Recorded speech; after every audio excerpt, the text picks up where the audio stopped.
মধ্যপ্রাচ্য থেকে বিশ্ববাজারে তেল পরিবহনের সবচেয়ে গুরুত্বপূর্ণ জলপথগুলোর একটি। পারস্য উপসাগর ও ওমান উপসাগরকে সংযুক্ত করা এই সরু প্রণালী দিয়ে প্রতিদিন বিপুল পরিমাণ তেল পরিবহন হয়।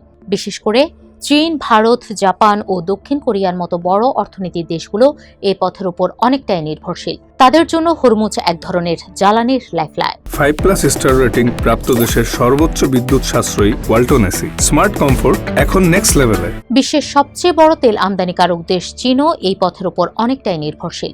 পারস্য উপসাগর অঞ্চল থেকে চীনের যে পরিমাণ তেল আমদানি হয় তা প্রায় ভারত, জাপান ও দক্ষিণ কোরিয়ার সম্মিলিত আমদানির সমান। ফলে স্বাভাবিকভাবেই হরমুজ প্রণালীতে কোনো সমস্যা হলে বিশ্ববাজারে বড় ধরনের প্রভাব পড়তে পারে, আর এতে ক্ষতিগ্রস্ত হতে পারে চীনের অর্থনীতিও। তবে আশ্চর্যের বিষয় হলো, হরমুজের উপর এত নির্ভরশীল হওয়া সত্ত্বেও আগে থেকেই সম্ভাব্য সংকটের জন্য প্রস্তুতি নিয়ে রেখেছে বেইজিং।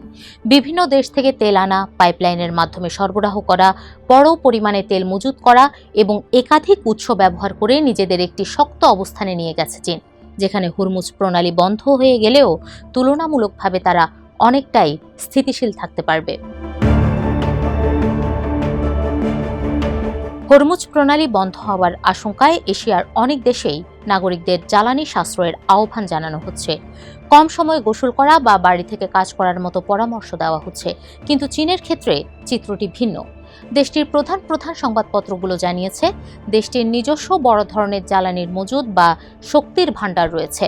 ফলে দেশটি জ্বালানি সংকটের ক্ষেত্রে তার প্রতিবেশী দেশগুলোর তুলনায় অনেক বেশি নিরাপদ অবস্থায় রয়েছে।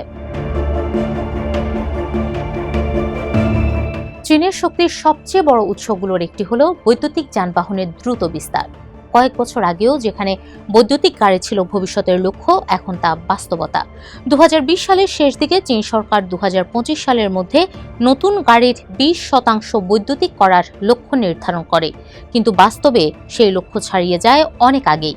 দেশটিতে গত বছর নতুন বিক্রি হওয়া গাড়ির প্রায় অর্ধেকই ছিল বৈদ্যুতিক। এর ফলে চীনে তেলের চাহিদা বাড়ার যে প্রবণতা ছিল তা থেমে গেছে।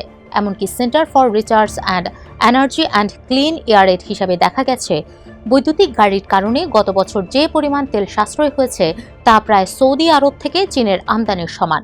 অর্থাৎ দেশটিতে পরিবহন খাতে তেলের ওপর নির্ভরতা দ্রুত কমছে। চীনের বিদ্যুৎ গ্রিড মূলত দেশীয় কয়লা এবং দ্রুত বর্ধনশীল নবায়নযোগ্য শক্তির উপর নির্ভরশীল। সৌর ও বায়ুশক্তির উৎপাদন এত দ্রুত বাড়ছে যে প্রতি বছর অর্থনীতির জন্য প্রয়োজনীয় অতিরিক্ত বিদ্যুতের প্রায় সবটাই এখন আসছে এই উৎস থেকে। ফলে কয়লা আমদানি কমেছে। একই সঙ্গে যে কয়েকটি উপকূলীয় অঞ্চলে বিদ্যুৎ উৎপাদনের জন্য এলএনজি ব্যবহার করা হয়, সেখানে গ্যাস আমদানিও কমে এসেছে। অর্থাৎ বিদ্যুৎ খাতে প্রায় পুরোপুরি বিদেশি জ্বালানি নির্ভরতা থেকে মুক্ত চীন। চীন প্রচুর তেল আমদানি করলেও কখনোই এটি নির্দিষ্ট দেশের উপর নির্ভর করে না। চীনের তেল আমদানি বিভিন্ন উৎস থেকে আসে এবং কোনো একক উৎসের উপর নির্ভরশীলতা 20%-এরও কম। উদাহরণ হিসেবে জাপান তার প্রায় 80% তেল সৌদি আরব ও সংযুক্ত আরব আমিরাত থেকে সংগ্রহ করে, কিন্তু চীন একই পরিমাণ তেল 8টি ভিন্ন দেশ থেকে আমদানি করে। এর মধ্যে রাশিয়া, ইরান ও ভেনেজুয়েলার মতো দেশ রয়েছে, যেখান থেকে অনেক সময় ছাড়কৃত দামে তেল পাওয়া যায়। ফলে কোনো একটি উৎস বন্ধ হয়ে গেলেও চীনের জন্য বিকল্প ব্যবস্থা করা সহজ হয়। চীনের কাছে রয়েছে বড় পরিসরে কৌশলগত পেট্রোলিয়াম রিজার্ভ। এই মজুদের সঠিক পরিমাণ প্রকাশ না করা হলেও ধারণা করা হয় সরকারি এবং বাণিজ্যিক মজুদ মিলিয়ে চীনের কাছে এত তেল মজুদ আছে যা দিয়ে হরমুজ প্রণালী থেকে আসা তেলের ঘাটতি প্রায় 7 মাস পর্যন্ত পূরণ করা সম্ভব। চীন নিজেও বিপুল পরিমাণ তেল উৎপাদন করে। 2025 সালে দেশটি দৈনিক প্রায় 43 লাখ ব্যারেল তেল উৎপাদন করেছে, যা একটি রেকর্ড এবং মোট আমদানির প্রায় 40%-এর সমান। তবে তেলের ক্ষেত্রে বড় ধরনের উৎপাদন বৃদ্ধির সুযোগ সীমিত। যুক্তরাষ্ট্রের মতো শেল অয়েল বিপ্লব চীনের পক্ষে সম্ভব নয়। তবে গ্যাসের ক্ষেত্রে তাদের অবস্থান আরও শক্তিশালী। অভ্যন্তরীণ উৎপাদন বাড়ার পাশাপাশি রাশিয়া, মধ্য এশিয়া ও মিয়ানমার থেকে পাইপলাইনের মাধ্যমে গ্যাস আমদানি করে চীন। চীনের শক্তিশালী পাইপলাইনের নেটওয়ার্ক তাকে সমুদ্র পথের উপর নির্ভরতা কমাতে সাহায্য করেছে। রাশিয়া, মধ্য এশিয়া এবং মিয়ানমার থেকে তেল ও গ্যাস সরাসরি চীনে পৌঁছায় পাইপলাইনের মাধ্যমে। পাওয়ার অফ সাইবেরিয়া পাইপলাইন চালুর পর এই স্থলপথের মাধ্যমে সরবরাহ আরও বেড়েছে।